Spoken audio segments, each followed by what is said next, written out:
Good evening, this is Christina Red Soul. Thanks for tuning into the video.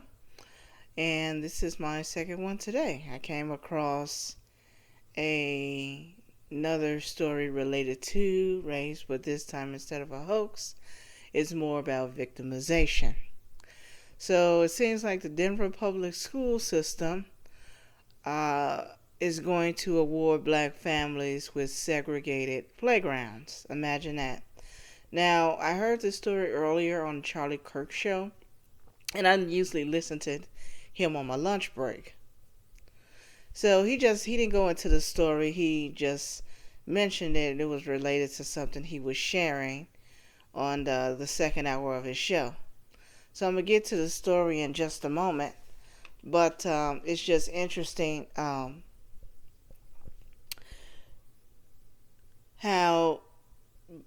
and I know this is a new generation of blacks, but how this generation is going right back to something really no one but black people wanted in the first place. Integration. White people never wanted to integrate.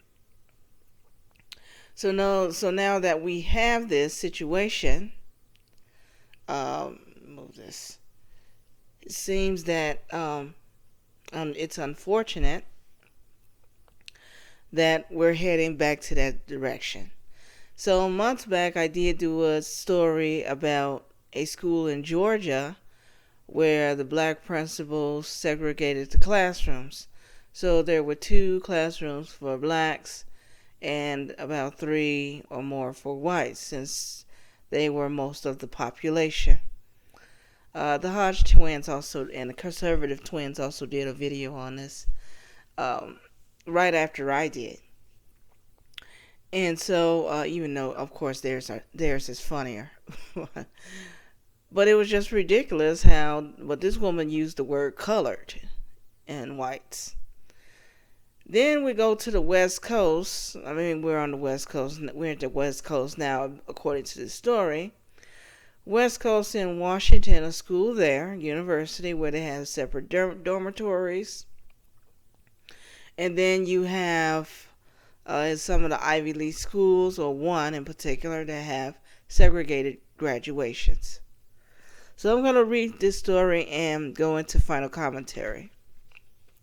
It says Denver Public Schools claim black families requested racially segregated playground nights. So they make this request according to the Daily Caller that black families at one of the district's elementary schools reported that the school provided a family of color playground night for black families to meet others that are black.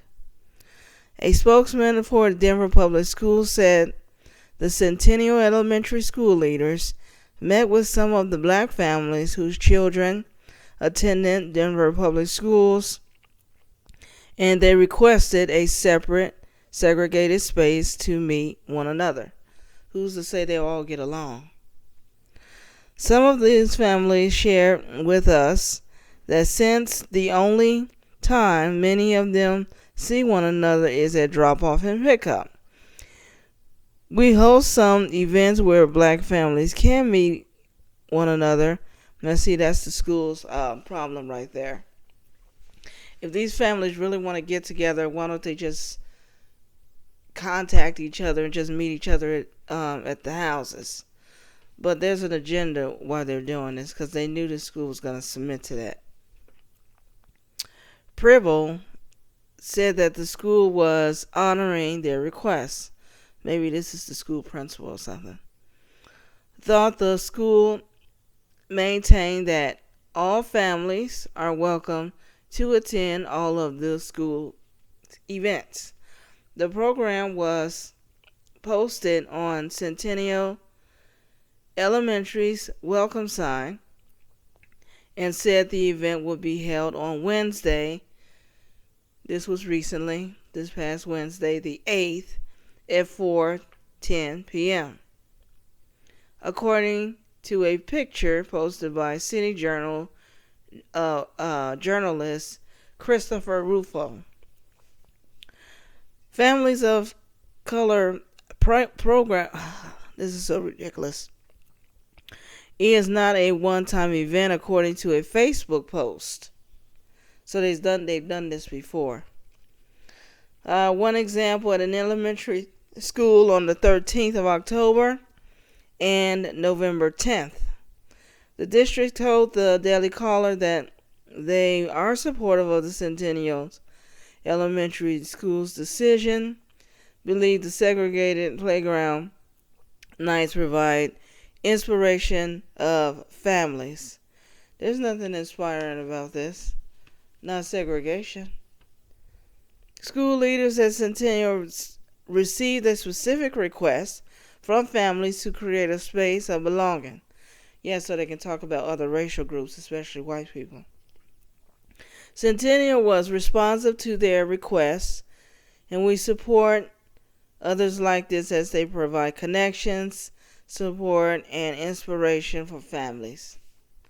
Well, let's see how this goes. And I know the realization that people tend to prefer being with people who are like themselves or within their same racial group and circles and things like that. I get that. But people self-segregate all across the board. They don't even have to make a request like this. And like I said, if they really want to get together, these black folks, they can easily talk to each other while they're in school and during these drop-offs and pickups, have a conversation, exchange contact information, and be on their way and keep in touch like this. But it's only going to be so long until we keep letting them get away with this. So there was the once upon a time the push for integration. Now we're going back to segregation. But I encourage you to leave your comments. That will be both. This will be posted both on Rumble and YouTube. And if you haven't done so, please subscribe. I'm pushing for subscribers. I'm not into money right now, but I want to get as many subscribers as possible so my name can get out there. Thanks for listening. Pray for our nation, our brothers and sisters that are being martyred for their faith in Christ. This is Christina of Red Soul.